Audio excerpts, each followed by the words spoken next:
Hashivenu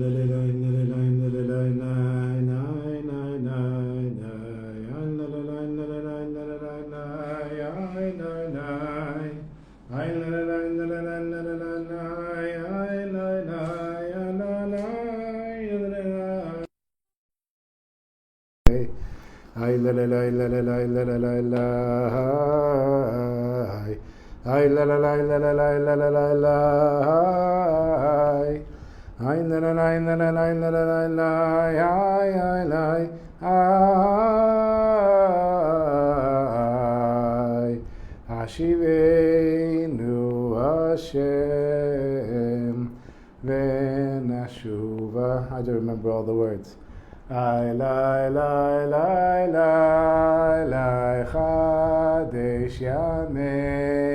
Chadesh yameinu kekedem. I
was just about to say, no one's watching online and no one's here, and that's always the best. Then I know I'm just doing it lishma. But Ari is here. Ari, go ahead, make some tea. And to whoever's watching with us, Shalom Aleichem, and of course, Katie and Yael and Zahava and Avital and David and Chaya and Carlos and everyone who watches later on. Shalom Aleichem to you. L'chaim. So we are now in Rosh Chodesh Av tonight. And of course, it starts the 9 days of the more intense morning. I take a shower every day, just for the record. Some people don't change their clothes, they don't take showers, and especially men, when you're standing next to them after a week of that in shul, you can tell who's makpid and who's not. In general, I understand the destruction of the temple, but I have a hard time getting into the mind space of the 3 weeks and the 9 days. The one advantage that I have is that I have a spiritual sensitivity in general, and I can feel the heavy energy of this time. So even though I kind of resist it, it's coming to me anyhow. Okay, so tonight we're going to learn 2 short lessons, Be'ezrat Hashem, Pei Chet and Pei Tet. What is that? 88 and 89. And I have a little short story. That's it for tonight. So Rabbeinu Zalman Potech Pasuk. Rabbi Nachman opens up with the verse from Tehillim. HaMechaseh Shamayim Ba'avim and Mechin La'aretz Matar. Now I know we've gone through. I think we've gone through all of the Likutey Moharan at this point in the class, but I know these smaller lessons we've gone through them maybe many years ago, 5-7 years ago, whatever it was. So it's nice to come back to them and come back with the Oteor. So he starts off with the verse that Hashem covers the skies with clouds, and that's the preparation, and prepares the earth to receive the rain. Yiva'er she'kasher tzadik tzarich lehorid shefa le'olam. He's going to explain that when the tzadik needs to bring abundance down into the world, hu tzarich lechasot et madregato הוא צריך לכסות את מדרגותיו, he wrote here. He has to cover his spiritual levels. כדי שלא יקטרגו עליו, so that people won't make fun of him. But really it means so that the negative energy won't draw sustenance from him. ואם הוא מפורסם כצדיק, and if he's a well-known person as a tzadik, Shalom to Yael. For example, the Lubavitcher Rebbe, Baba Sali, whatever it is. ואינו יכול לכסות, and they can't hide himself. צריך שתהיה עליו מחלוקת. So there has to be a dispute over whether this person is truly a tzaddik or not. So we have the tzaddikim that can hide themselves and the tzaddikim that can't hide themselves. But the ones that can't hide themselves, there's arguments over whether that person is a tzaddik or not. הנה ידוע כי ההשפעות והברכות אי אפשר להם לבוא לעולם אלא ידי הצדיק. It's known that abundance and blessings are not able to come into the world except through the tzadik. And the tzadik is connected to the bchina, the attribute of Yesod. And Yesod is because he has the hands to receive the shefa. And he's just going on here with dart and gvura chasadim. And what is the reason that the tzaddik can bring it down? The tzaddik is an open vessel, kind of like a conduit, to bring down this abundance into this world. Now, sometimes you and I can do that. Sometimes normal people can do that. But the tzaddik can do it most of the time. Now, he makes a note here, tzaddik emet, tzaddik ha-emet, a true tzaddik, because, and probably few of the true tzaddikim. If somebody, you think the person's a tzaddik, or they think they're a tzaddik, then there's a good chance that they're not going to bring down the abundance. But somebody who's a true tzaddik, for example, Baba Sali or the Lubavitcher Rebbe, the Baal Shem Tov, the Rambam, whatever it is, they for sure can bring down the shefa. When they give a blessing, Hashem considers that blessing as a commandment and tries to make the blessing happen. Ki tzadik yesh lo yadayim ruchaniyot b'meh lekablam. The tzaddik has spiritual hands in order to receive the abundance and the blessings. Tahainu midot ahava v'yirah. That is to say, the attributes of love and fear or awe. Ki ha'yirah v'ahava hem b'chinat shamayim, because love and fear are connected to shamayim. Shamayim is the heavens or the sky. Hainu e shumayim. That is, what is the heavens and sky? They're fire and water. So we have, for example, water coming from the sky, and we have lightning coming from the sky. We have the sun coming from the sky. We have the rain coming from the sky. And the same thing, where did I want to go with that? I don't remember. I had a thought, but I don't remember what it is. B'chinat shamayim.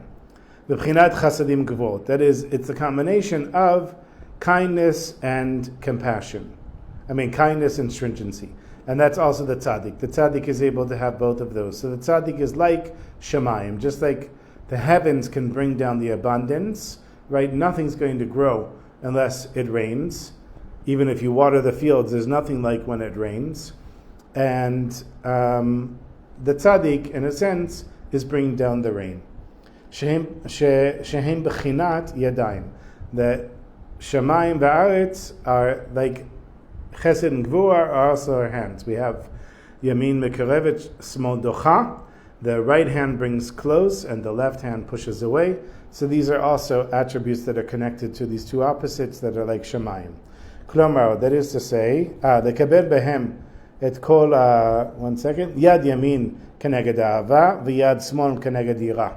So the right hand is connected to chesed, as I said, which is love, and the left hand is connected to gvura, which is stringency, which is also fear or awe.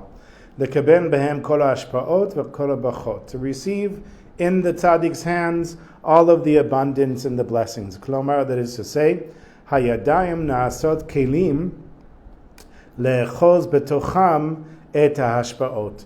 the hands become vessels in order to grasp within them the abundance. So the tzaddik, in a sense, like if somebody was dropping gold coins and my hands are catching the gold coins, you can say, how come my hands can catch the gold coins and someone else's don't? Because Hashem is dropping them into my hands. But I have to put my hands out there. The hands have to be a vessel to receive the abundance, and that the tzaddik can do. That's the level that the tzaddik is on. Now, what makes the tzaddik so special? It's his level, or her level, of emunah. What is it? Habakkuk took all the mitzvot and stood them on one. Tzadik ve'emunato yichya. Is that what it is? Do you remember? Yichya. Was that tzadik ve'emunato? I think it's yichya. That the tzaddik is sustained by his faith in Hashem. That's what makes the tzaddik so special. When a person has faith in Hashem, usually it comes from a place of difficulty, pain, suffering, and the person says, Hashem, you got to help me, you got to pull me out of this. I mean, that's my personal experience all the time, constantly turning to Hashem. Hashem, you got to help me, you got to help me. And then I have a level of emunah, and at that level of emunah allows Hashem to send me this abundance. But the tzaddik is always on that level. Sometimes the tzaddik's on a higher level, but the tzaddik's main midline is a level of emunah that for me would be the highest level I could probably achieve.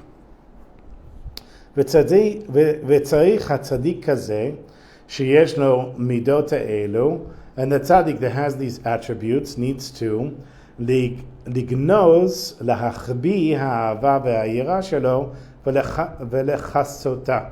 The tzaddik has to hide his love and his fear of Hashem and to cover them up. כדי שלא יקטרגו המקטרגים עליו. That the negative energy won't draw its sustenance from him. Now, letakreg means to put down or make fun of or not take seriously. But in this case, it's the negative energy that's saying, give me some of that holiness that the tzaddik has. כשהם יודעים שיש לו כלים לקבל את הברכות וההשפעות. So the negative energy knows that the tzaddik has the vessels in order to receive the blessings in abundance. And that's why they want to draw the energy from the tzaddik.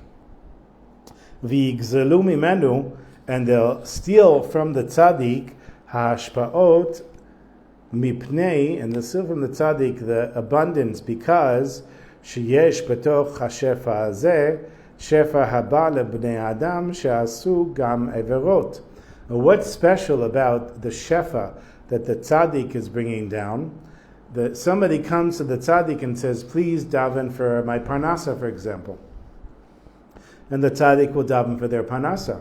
But that person did transgressions. They themselves are not a tzaddik. So when the tzaddik asks for themselves, or for somebody who's on the level of a tzaddik, it doesn't come with transgressions. But a person that transgressed, and now the tzaddik is asking Hashem to send down abundance for that person, that's like a special type of abundance, and that's the juicy abundance that the negative energy wants to draw its sustenance from. V'lechein, and therefore, the sitra achra rashut lekatreg an hashefa hazeh v'lakachet oto la'atzmam. And therefore, the negative energy has the authority to ask for, to put down the positive energy in order to receive the abundance and take it for itself.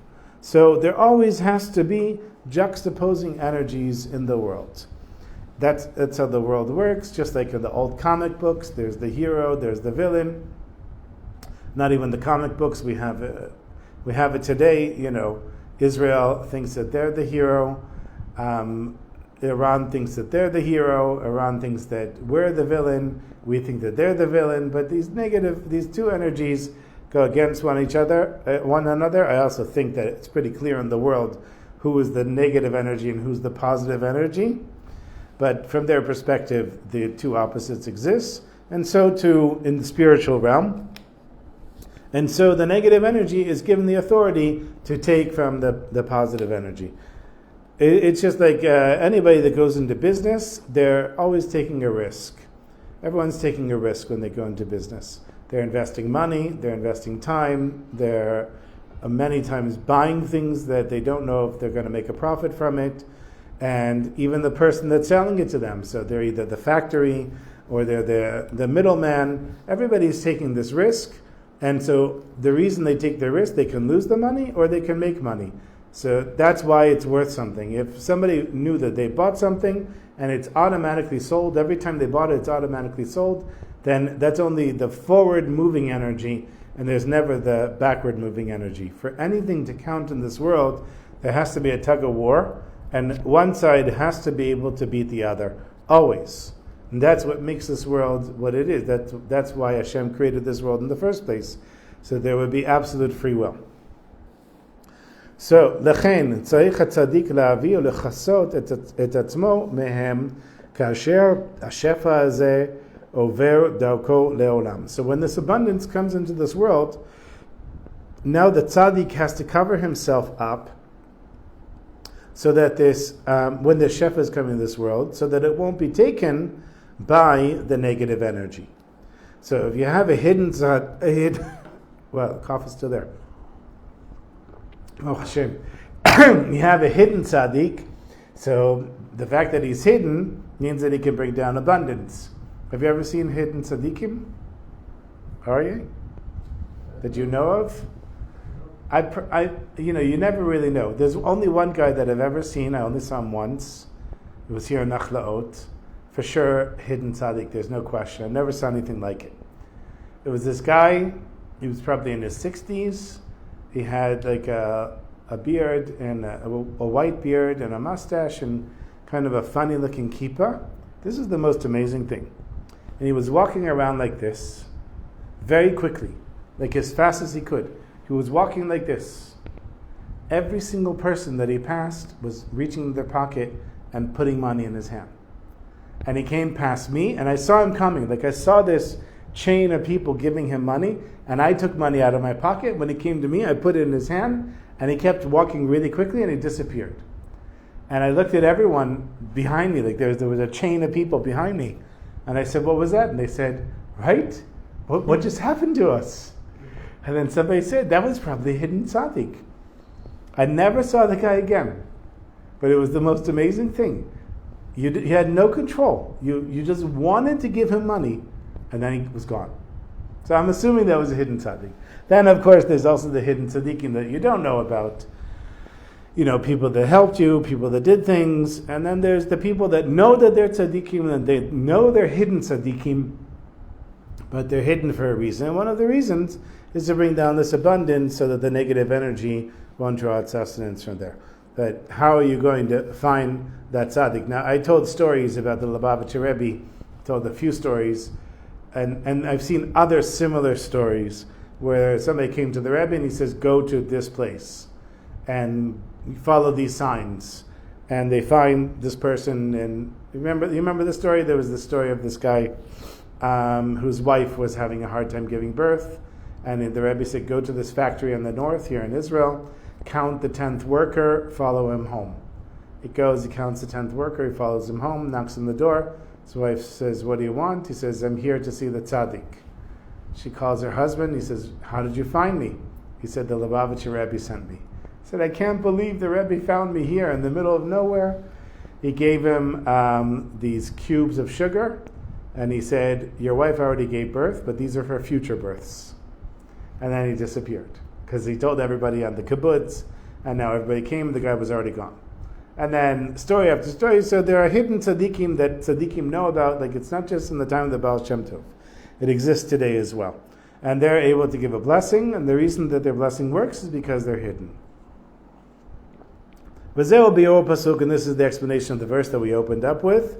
That Hashem covers the skies with clouds. Hainu, and now it makes sense because Shamayim is heaven, but Shamayim is also Eishin Mayim, is also water and fire, which are the two contradicting energies which the tzaddik has. So, Shamayim ba'avim, so we could say it in a different way. instead of saying that Hashem covers the skies with clouds, the tzadik covers themselves with a cloud. Hainu she'ashamayim na'asu me'eshamayim. That is, that the heavens are made from water and fire. Ki'ita b'gemara, as it's brought in Chagiga, Lachein shamayim romez le'eshamayim. And so that's why when we say shamayim, which is heaven, it's into that it includes fire and water. Hainu, that is to say, tzadik yachol lechasot shamayim, when the tzadik is able to cover up, in quotes, their shamayim, hainu eshumayim, hainu et avodat ha'ava va'yira shelo, that is the fire and water, that is to say, their way of serving Hashem with love and fear, shehem b'chinat chasadim gvurot, which is connected to kindness and stringency together, vehein keneged shnei hayadayim, and they also juxtapose through the two different hands, shebehem atzadik mekaber et shefa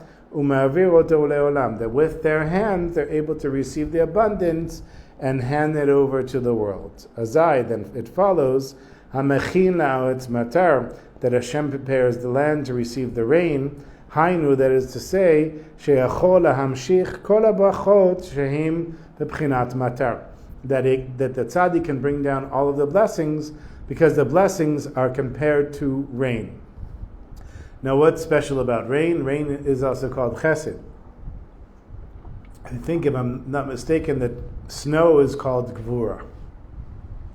So why is rain chesed? Because it reaches everybody equally. When it rains, it doesn't make any distinctions where it rains, whose roof it lands on, whose field it lands on. The snow, I guess, because it's frozen and it isn't really beneficial for the earth. Like, crops are not going to grow normally under the snow. So maybe that's why it's considered gevura. Aksha tzadik mefosam gadol, but when the tzadik is very well known, sheino yachol astir atzmo, that the tzadik can hide himself. Azai mikatregim yodim umashkichim alav hetev, then the negative energy knows about the tzaddik and pays very close attention to the tzaddik. Ve'inam menechim lo dorid et shefa, and they don't allow him to bring down the abundance. V'akadosh baruch hu noten b'lev tzaddik acher lahachzik alav b'machloket. So what does Hashem do? Hashem places in the heart of a different tzaddik the idea of putting down the first tzaddik, which is why we have all these disputes between the tzaddikim. So we have Satmar and Lubavitch. We have Breslov and basically everybody. And you have the Vilna Gaon and the Alter Rebbe. And you had the Saba Kadisha and Rabbi Nachman. You have like these great tzaddikim that really opposed one another. Like the Vilna Gaon, there's no question he was a tzaddik. There's no question he was completely righteous. Why did he encourage? I don't know what the details are fuzzy. Did he actually do it? Did he encourage his Talmidim to do it? Whatever it was, they informed on the Russian government so that the Alter Rebbe would be put in prison and sentenced with a death sentence, because he believed that the Hasidim were creating a new religion, like the Reform movement. And as I've mentioned before, when the Reform movement came around, all of a sudden the Misnagdim and the Hasidim didn't need to fight with one another. They had something much bigger. And now we have something similar today with the Haredim and everyone else. I had the most amazing thing today. I kind of was looking forward to this and never thought it would happen. In Batiran, where I daven, this guy came. Every day people collect tzedakah. They bang on the bima, Rabbosai, and they all have their stories.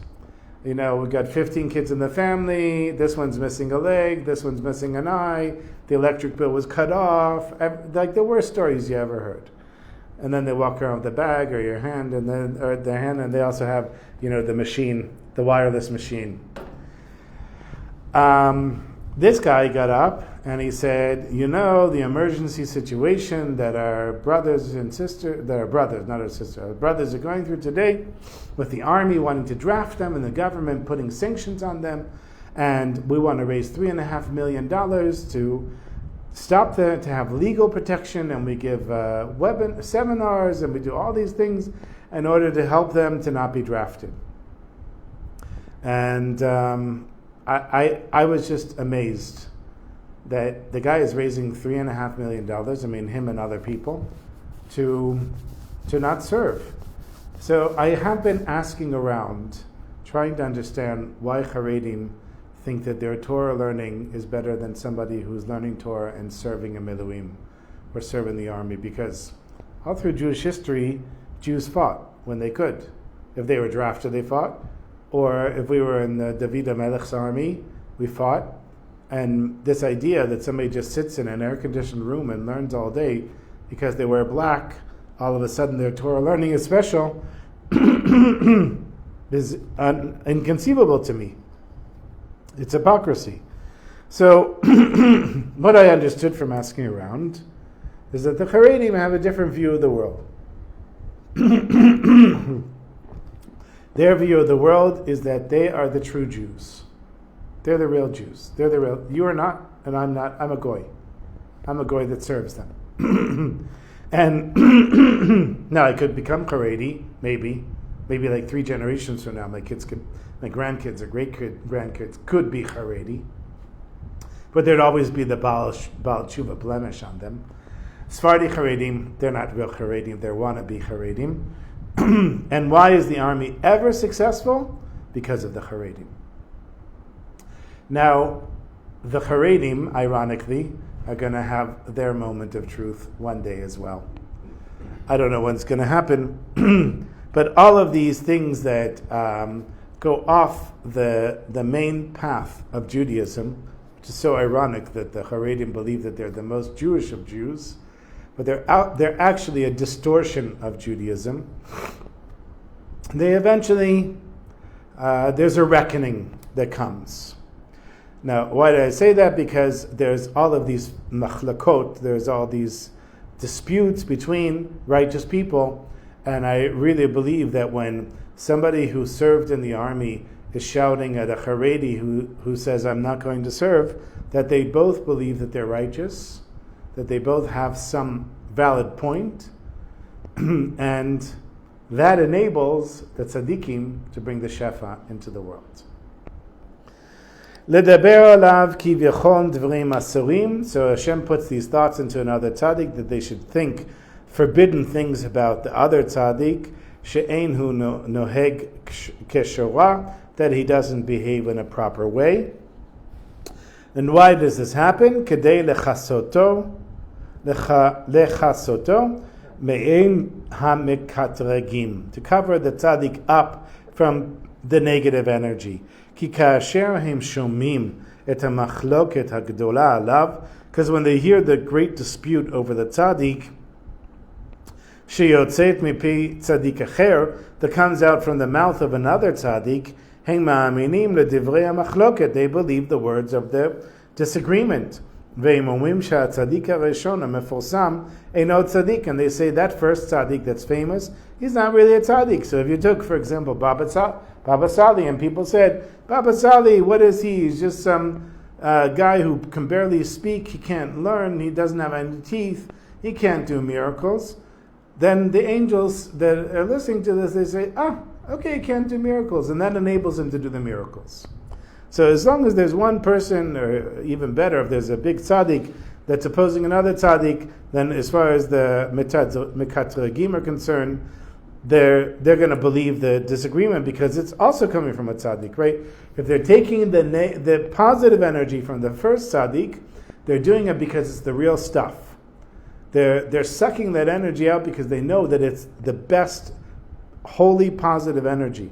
But if another tzaddik, who's also has holy, positive energy, is saying that the first tzaddik is not really a tzaddik, then the negative energy says, fine, we won't take from him, and that enables him to bring down the abundance in the world.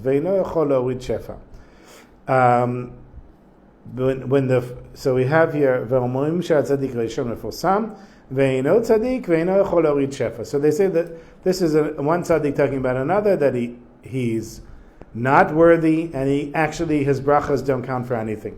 Ubekach umitkaseh umitchabe mehem, and that's how the well-known tzaddik, the public tzaddik, is covered up and hidden from the negative energy. V'nimtza, and it follows she'amachloket zo hira tova, that this dispute, which on the surface would seem like something negative, is actually beneficial. Kedei shuchal tzaddik, so that the tzaddik is able, afilu shu mefosam gadol leorid hashefa, even if he's very well known, to bring down abundance. V'lo yachushu hamekatregim lekatreg alav, and the negative energy wouldn't even think to try to mess the tzaddik up, v'digzol et hashefa hu shehu morid, and to steal the energy, the positive energy, the blessings and abundance that the tzaddik is bringing down. V'zeu she'amur b'mishneh, this is what it says in Pirkei Avot, machloket shehu l'shem shemayim. What is the dispute that's for the sake of heaven? V'ramuz b'zeh, and it's hidden in this. Hainu machloket l'shem tzadik shu mechaseh b'shem shemayim. So you see, it says here, what is this machloket shehu l'shem shemayim? It's what is this dispute that you would think on a superficial level that it's for the sake of heaven, but he says no. The machloket, the dispute, is what covers up the name shemayim, which is mechemat sheyesh lo ava v'yira, which is the love and fear that the tzaddik has.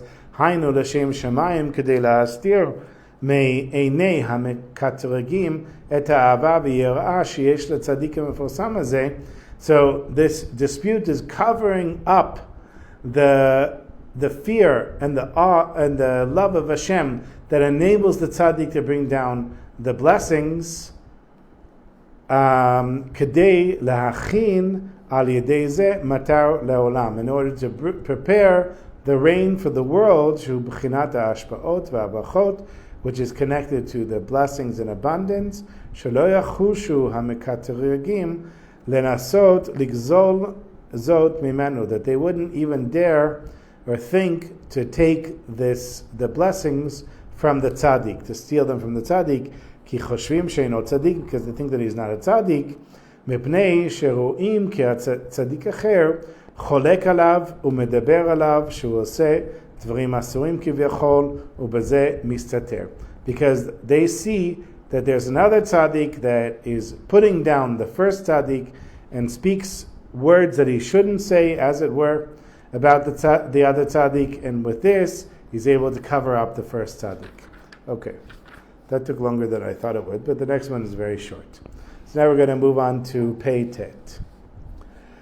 Rabbeinu Zal potech pasuk. Rabbi Nachman opens up with the verse, Vayitach serehu me'at me'elokim, and the person is covered up a little bit from Hashem. V'kavod v'adar tit atrehu, and Hashem's honor and glory or beauty are surrounding the person like a crown. Kol chisaron sheyesh leisha Yisraeli, everything that a Jewish person is lacking, hu kivyachol chisaron b'shchina. It's, as it were, a lacking in the Shechina. Now, we should understand that from all the times that we spoke about the Shechina, before I even read the lesson, the Shechina is Hashem's presence in this world. So if somebody is lacking something, it means that they're not connected to Hashem's presence in this world. That's the meaning of the lack of the Shechina. Hine yadua, it's known, ki kol ma shechaser la'adam, that everything that a person is lacking, heim beruchani, heim begashmi, whether it's on a spiritual level or a physical level, a chisaron hu ba'ashchina. The thing that the person is lacking is not actually lacking from themselves, it's lacking from their connection to the Shechina, shehi sfirat malchut, which is the attribute of malchut, ha'achona me'asar sfirot, which is the last of the 10 sfirot, shehi oro shel HaKadosh Baruch Hu ashochen ba'olam hazeh. This is the first time I ever saw us coming across this phrase here, which I've been using for years now, that what is the Shekhinah? It's the light of Hashem that shines in this world. It's very confusing, this idea of the Shekhinah, because whenever anybody teaches about the Shekhinah, they wrap it up in more Kabbalistic concepts as if it's something that nobody can ever understand. And I was telling this to my daughter, Shuvi, and she said, what, so you know more things than the Alter Rebbe knows? I said, no, we need the Alter Rebbe and we need Rebbe Nachman to bring these things down, but you need somebody like me to explain them, because I'm not a tzadik, I'm not having these high spiritual experiences like the Alter Rebbe and Rebbe Nachman. I'm having my down-to-earth experiences, but when I understand something, I have to translate it in a practical way. I can't just say the Shekhinah is in exile. I don't know what that means, the Shekhinah is in exile. But now we have a definition, Baruch Hashem, this is from Reb Nassim, that what is the Shekhinah? It's Hashem's light in this world. Shu b'chinat Elokim. And for David who's going to listen to this, it says here Elokim, because he said to say the full name if you're saying it right, but it says here, which is the attribute of Hashem's name Elokim, which is the name that is connected to the Sphira of Malchut. Ve'hayot sheshorsham nishmot Yisrael hu b'Sfirat HaMalchut, and the root of all the souls of the Jewish people come from the attribute of Malchut. Shelachen he nikreit Knesset Yisrael, and that's why the Jewish people are called Knesset Yisrael. That's why they call the Knesset Yisrael. Beit Knesset is the place we gather. The group of Jews. Lakach kol hachesronot shel kol echad miYisrael, and therefore everything that any Jew is lacking, hu gam chisaron b'shchina kivechol. It means that also Hashem, in a sense, is lacking it, but not Hashem. Hashem's presence in this world is lacking it. Because if you want to be healthy and have parnasa and have children and have shalom bayit and all those things, Hashem also wants you to have all of those things. But you don't have them. So that you don't have them is because of your lack of connection with Hashem. But that means that also Hashem feels that Hashem doesn't have them, because Hashem wants you to have them. It's kind of like a parent that wants their child to do well, but the child has to do well in order for the parent to have what they want. The parent can't force the child to do well, the child has to do it on their own. But the moment they do, the parent doesn't feel the lack that they had anymore. But that was because of the child's success. V'zeu haramuz b'pasuk hanal, this is what's hidden in the opening verse. V'chasreihu sheyesh la'adam chisaron. So the thing that a person is lacking, bevadai me'at me'elokim. Of course, it's a little bit from Hashem. Ki v'chol, that is to say, nechserot me'at me'ashchina, that a person is lacking a little bit of the light of Hashem, which is called the Shechina. Hainu chisaron bevadai me'elokim. For sure, the person thing is lacking. Whatever a person is lacking is coming from Hashem, and that means hainu ba'ashchina. It's coming from the Shechina. Yeve'er shemekoach hayedi'ah she'achisaron shelo hu gam ba'ashchina. He's going to explain that the power of us knowing that when we're lacking something, also the Shekhinah is lacking something, Yechol avodas simcha, can cause a person to reach a place of being joyous. Ach sheyeda zot, when a person knows shechisaron hu lemala velamata, that a person is lacking something from above and from below, which that means to say, achisaron sheyesh lemata, the thing that a person is lacking here down below, hu mechimat, is a result of shekfar kodem Lachain nechsar lamala be'ashchina. Why is a person lacking something here? Because it was lacking already in the connection above. Bevadai yelo tzar gadol v'atzvut. And then, of course, if a person is lacking something, they're going to feel great pain and sadness. Ki yomar ba'atzmo, because the person will say to themselves, Shelo dai shegamauti bechata'ai lahafsid me'atzmi at shefa. It's not enough that I caused myself to miss out on this abundance because of my transgressions and the things I did wrong. Ela garamti bazeh gam chisaron shchona kedusha, but I also caused the holy Shechina to be lacking something because of me. Ukshechoshev kach, when a person thinks this, yavo ledei tzar v'atzvut, the person will come to a place of being sad and feeling pain. V'lo yuchal la'avod Hashem yitbarach b'simcha, and a person can't then serve Hashem with joy. V'tzarich la'avod Hashem b'simcha davka, we have to specifically serve Hashem with joy. The Ktiv, as it's written, Tachat asher lo avadata et Hashem Elokecha b'simcha, that you, because of this, happened to you because you didn't serve Hashem with joy. Shene'amar, and it says, Ivdot Hashem b'simcha, that we should serve Hashem with joy.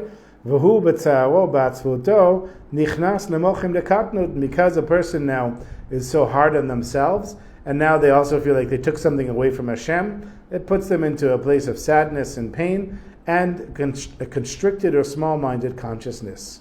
V'lakach tzarich lahashiv la'atzmo, and so a person has to return to themselves, keneged ha'machshava shel ha'atzvut, as opposed to the sad thoughts that they have, u'mivia et oto ha'chisaron, and bring with it the thing that the person is lacking.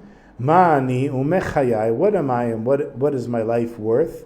Ki ha'melech ba'atzmo mesaper li ha'chisaron shelo, ki chisaron shelo lamata, because Hashem, who's the King of Kings, is telling me that He's lacking something down here below. He's lacking something above, but I'm experiencing it down here below. So I think that I'm the cause of not having what I want, but really the cause is coming from above, and Hashem is, in a sense, begging me to get it so that He can also have it. Nova mikach shelamala hashchina chaser hashefa shetzarich liot bishvilo.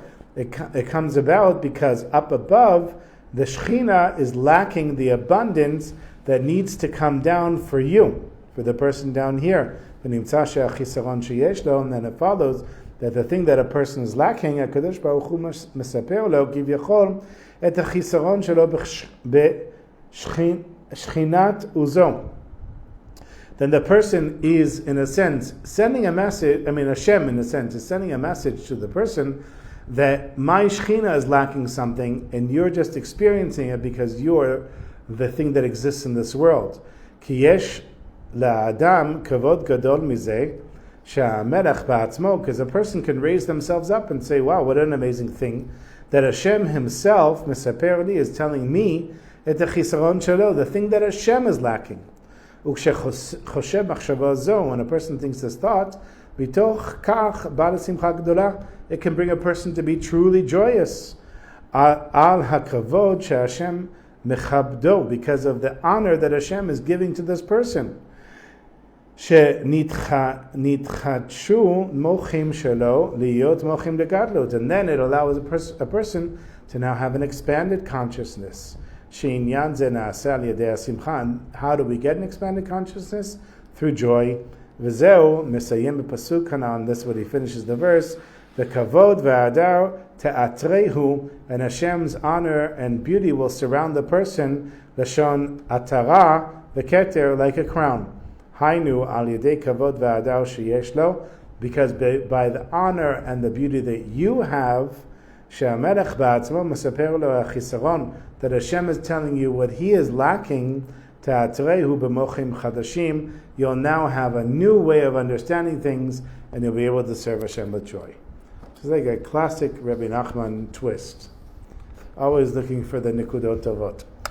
So I have a very short story for you here of Avraham Yaakov, the Sadagor. Came to the Sadagor Rebbe. Who I think I did tell a story this week about the Sadagor Rebbe. And Tisha B'Av, it's a really great story. Tisha B'Av and Spanish Jewry. That was a lot of fun. Okay, so these two merchants came to the Sadagor Rebbe, and they're both in the wheat business. And one of them comes and says, Rebbe, should I make a deal? Should I work in the wheat business? And the Rebbe says, no. No problem, he leaves. The next one comes and says, Rebbe, I want to make a deal in the wheat business. Here are all the details. Here are the advantages. Here are the disadvantages. What does the Rebbe think? The Rebbe said, go for it. So now, the one that the Rebbe said, don't do it, he didn't go into business, and the other one did and lost a lot of money. And he came back to the Rebbe. Obviously, the other one didn't lose money because he didn't go into the wheat business. He came back to the Rebbe and said, I don't understand. My friend who was right in front of me, he said, you said to him not to do it, and me you said to do it. He said, yep. Your friend came, and he had no questions. He just asked the Rebbe, should I do it or not? And so the Rebbe looked into his mind and listened for the answer that Hashem was giving, and Hashem said, no. But you came to me like a businessman, and you told me it has this advantage, this disadvantage, and it looked really good. So I used my own brain and not my connection with Hashem, and my own brain said, yeah, it's a good deal. But if you had come to me with the simple emunah, then I would have told you no as well. Okay, shkoyach everyone. Thank you everyone for watching. Chaya and David and everyone joined us, and Katie. And we'll continue next week, Be'ezat Hashem, with Mashiach Tzidkeinu.